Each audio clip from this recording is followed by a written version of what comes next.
Hello everyone, welcome to my YouTube channel. अब हिमाचल प्रदेश में 2-3 महीने जो है वो सरकार को कोई नहीं पूछेगा कि क्यों हिमाचल में भर्तियां और नियुक्तियां नहीं हो रही हैं। और इसका रीज़न है कि हिमाचल प्रदेश में आचार संहिता शुरू हो चुकी है और अब बहुत सारी नियुक्तियां लटक चुकी हैं। रिज़ल्ट का इंतज़ार आपको और करना होगा। ओवरऑल इस वीडियो में मैं सारी भर्तियों के बारे में बात करने वाला हूँ। इससे पहले भी एक वीडियो मैं बना चुका हूँ जहाँ पे मैंने एसपीयू के बारे में बताया था। तो अगर आपने वो वीडियो नहीं देखी है तो आप उस वीडियो को देख सकते हैं। इस वीडियो में हम सारी भर्तियों के बारे में बात करेंगे और इसके बाद नेक्स्ट आपको कोई भी वीडियो इस टॉपिक के ऊपर नहीं देखने को मिलने वाली है।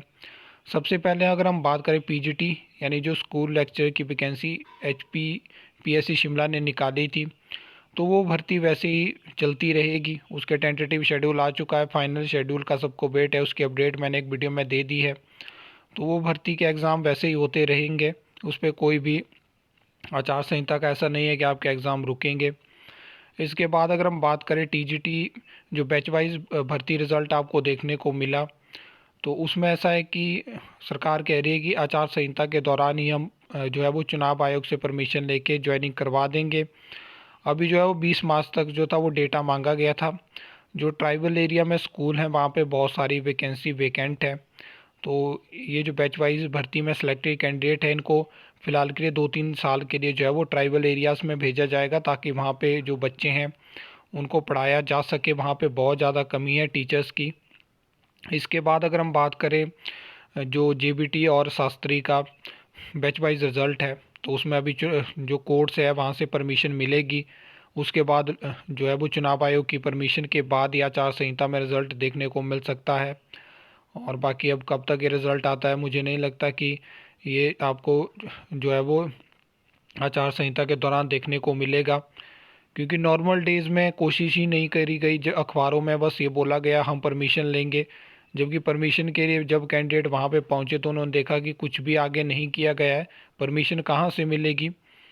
अगर हम बात करें टीजीटी और जेबीटी के टेस्ट के थ्रू जो वैकेंसी फिल होनी है, तो उसमें ऐसा है कि उनकी फ़ाइल एचपीपीएससी शिमला आ गई थी लेकिन एडवर्टाइज़ नहीं हुई। क्या कारण रहे, सरकार की क्या इंटरफेरेंस वहाँ पे रही, बहुत सारी चीज़ें ऐसी हैं जिनकी वजह से वो वैकेंसी एडवर्टाइज़ नहीं हो सकी। और अब आपको लोकसभा के ये जो चुनाव हैं इसके बाद ही वो भर्ती देखने को मिलेगी। और मैं 2 वीडियो पहले एक वीडियो डाली है, वहाँ पे बता चुका हूँ कि राज्य चयन आयोग के माध्यम से ही आपको वो भर्ती देखने को मिलेगी। इसके बाद अगर हम बात करें तो एचआरटीसी ड्राइवर और कंडक्टर की भर्ती, ये भी भर्तियां 2022 के विधानसभा इलेक्शन से पहले आई थी, जिसमें आपने देखा कि आचार संहिता लगने के एक दिन पहले जो है वो कंडक्टर भर्ती का रिज़ल्ट आ गया। और वहाँ पे भी ज्वाइनिंग अब नहीं हो पाएगी। ज्वाइनिंग आपको कोड ऑफ कंडक्ट के बाद ही देखने को मिलेगी। अगर हम ड्राइवर भर्ती की बात करें तो वो पहले भी रुकी थी और जब सरकार बदली तो उसके बाद भी वो रुक गई, और अभी आचार संहिता तो अब भी रुक गई। अब देखते हैं कि कोड ऑफ कंडक्ट के बाद क्या इसकी प्रोसेस स्टार्ट हो पाती है। इसके बाद अगर हम बात करें तो पटवारी भर्ती की प्रोसेस भी अब रुक चुकी है और ये भी आपको जून के बाद ही अब देखने को मिलेगी। इसके बाद अगर हम नेक्स्ट बात करें तो वेटनरी फार्मासिस्ट ज्वाइनिंग भी आपको पता है, उसकी तो मैं लगातार आपको अपडेट देता रहता हूँ कि कोर्ट केस की वजह से वो रुकी है। अगर कोर्ट की तरफ से फैसला भी कोड ऑफ कंडक्ट के दौरान आ भी जाता है, तब भी सरकार को चुनाव आयोग से परमिशन लेनी होगी, तब जाके वहाँ पे भी ज्वाइनिंग हो सकती है। और इलेक्ट्रिसिटी बोर्ड में इलेक्ट्रिशियन की जो ज्वाइनिंग है वो भी फ़िलहाल के लिए रुकी हुई है और इसमें भी परमिशन की ज़रूरत पड़ेगी, तभी सरकार जो है वो कोड ऑफ कंडक्ट के दौरान ज्वाइनिंग दे सकती है। जो सरकार नॉर्मल डेज़ में ज्वाइनिंग देने को तैयार नहीं थी, क्या वो कोड ऑफ कंडक्ट में चुनाव आयोग की परमिशन के बाद इतनी सारी ज्वाइनिंग दे सकती है, तो ये भी सोचने वाली बात है। इसके बाद अगर हम बात करें पुलिस कांस्टेबल भर्ती की, 1226 ये टोटल पद थे जो लगातार जनवरी से ही हाइप में बने रहे कि कब एडवर्टाइजमेंट आएगी।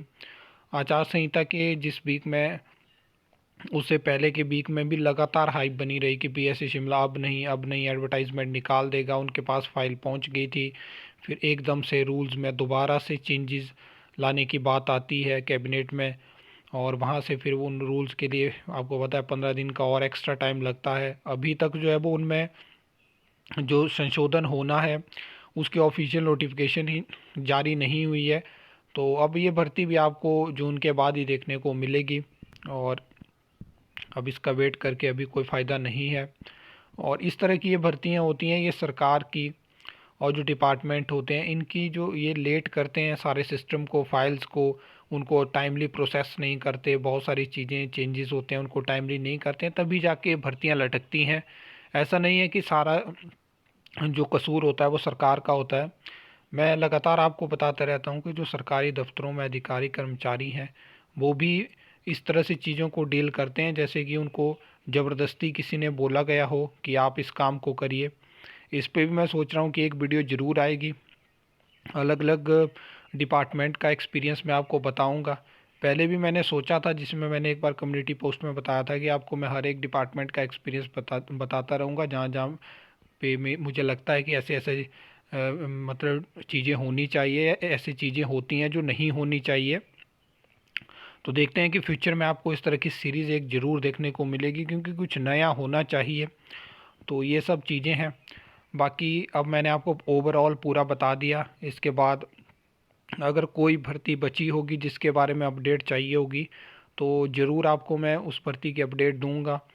अभी बहुत सारे लोगों का सवाल रहता है HPSSC पेंडिंग रिजल्ट्स को लेके, तो ऐसा है कि उसके ऊपर भी एक ओवरऑल वीडियो आ रही है। मैंने RTI भी लगा के रखी है, जहाँ पे मैंने पूछा है कि टोटल कितने पोस्ट कोड इन्वॉल्व थे, इसमें इन्वॉल्व थे पेपर लीक केस में, और इसके अलावा उसमें से कितनों पे इन्वेस्टिगेशन चली हुई है अभी तक और कितनों की इन्वेस्टिगेशन ख़त्म हो गया। तो ऐसी चीज़ें, ऐसा डेटा आपको लेट्स स्टडी पे अब मिलेगा, और लगातार ऐसी अपडेट यहाँ पे आती रहेंगी। तो चैनल को सब्सक्राइब कर लेना और वीडियोस को अपने फ्रेंड्स के साथ ज़रूर शेयर करना, ताकि चैनल जो है वो बहुत सारे लोगों तक पहुँचे और लेट्स स्टडी एक बड़ी फैमिली बने, जैसे कि अभी धीरे धीरे ग्रो कर रहा है। तो बहुत अच्छा लगता है। आई होप आपको ये वीडियो अच्छी लगी होगी, इन्फॉर्मेटिव लगी होगी। तो वीडियो को लाइक कमेंट शेयर कर सकते हो, चैनल को सब्सक्राइब कर सकते हो फॉर द न्यू अपडेट्स के लिए।